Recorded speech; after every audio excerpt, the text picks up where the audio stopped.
That's Queen Victoria. And at first glance, she and I don't have a lot in common. I really hope. If we're looking similar, can someone please take me aside later? She and I actually have something quite profound in common. We are both widows. Her husband, Albert, died in 1861, and my darling husband, Russell, died a few years ago after being diagnosed with lung cancer, leaving me and 2 daughters behind. Now, if you're looking at widowhood, Victoria is really your woman. She did her grieving with enormous dedication, a fair level of self-involvement, and often to the detriment of her children, her court, and often her empire. And I have those Queen Victoria moments, those times when I'm so wrapped up in grief and loss that I can't really attend to life and the living. At those times you find me wrapped up in bed, bills unpaid, and a fair bit of takeaway coming into the house. But what I don't have that Queen Victoria had was a complex set of symbols and rituals around grieving. After Russell's funeral, I really had nothing, whereas Victoria had this sort of language around grief and a set of things that told her what to do, what to say, and even what to wear. And she understood them, and everyone around them understood it. And I remember in that particularly those first few months of widowhood, feeling so alien and different from the rest of the world, and with no way of explaining that. And I remember being on a bus once. It was a very crowded bus, and I was standing up, and the brakes went on very suddenly, and a guy fell onto me and trod on my toes. And, it was not a big deal. I was not hurt. He apologised. We all went on. But I could feel the tears really pricking my eyes and thinking, you can't do that. I'm a widow. But knowing that I looked just like a normal person. After Russell died, I used to take the girls out to dinner once a week. And I'd sit there, panicked about the moment that the waiter would ask me where my husband was. And I'd go into this full-scale, internal, panicked rehearsal about what I'd say that was not too heavy, something light that didn't embarrass the waiter, but that didn't make it upsetting for my children, that they could live with too. And I couldn't eat during these times. I'd just sort of sit there absolutely panicked. Now, I want to make it clear that I'd actually spent a lot of time before Russell had even got sick, alone with my children in cafes and restaurants. And never once had anyone asked me where my husband was, because we never did live in a strange gated community where I wasn't allowed out without a man.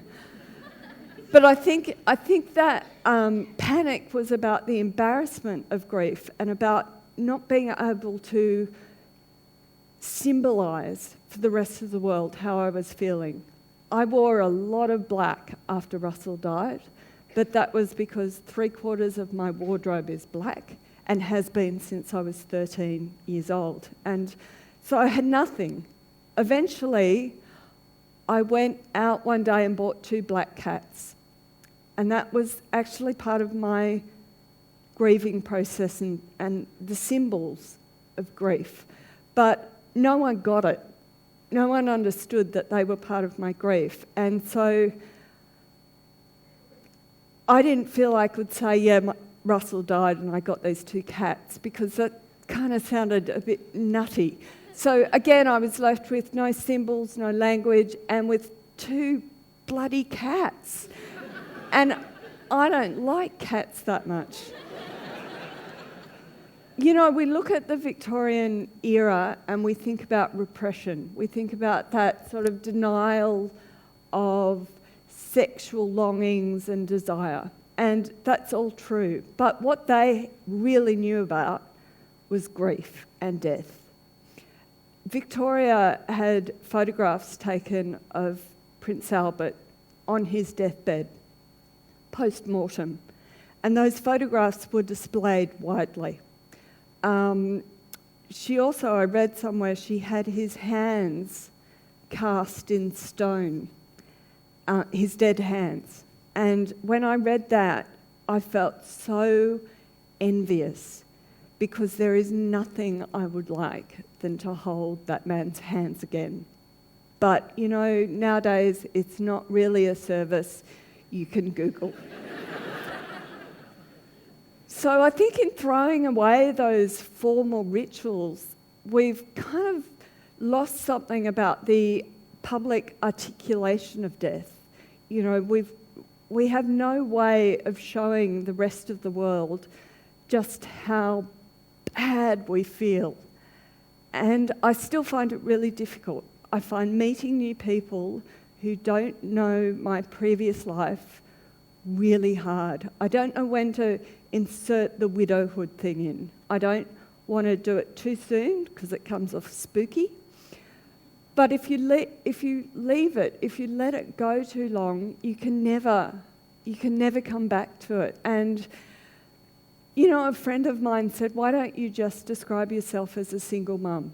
And I am a single mum. It's really important to me. It's a big part of who I am. But if I don't talk about the widow thing, I miss a whole part of my life, because that man was the most fundamentally important thing in my life. He gave me my 2 children, and he gave me a way of seeing the world and being in the world. So if I don't talk about the widow thing, I actually erase my story. You know, when you're not the empress, you just kind of have to get on with things. I was back at work 2 weeks after he died, which was my choice. I got the kids to school. I cleaned the bathroom. I did the vacuuming. I fed those bloody cats. And I'm really proud of how I kept it going, because I wasn't sure that I'd be able to. And I still keep it going every day. But in that keeping it going, I kind of missed something. I missed that testifying to the world just how bad I felt and how lonely I felt and how awful it was to lose him. And I just wonder if there's something in those Victorian rituals, something that we can take to re-articulate how we feel about death in the world and really explain to people how death makes us feel and how profoundly it changes the living.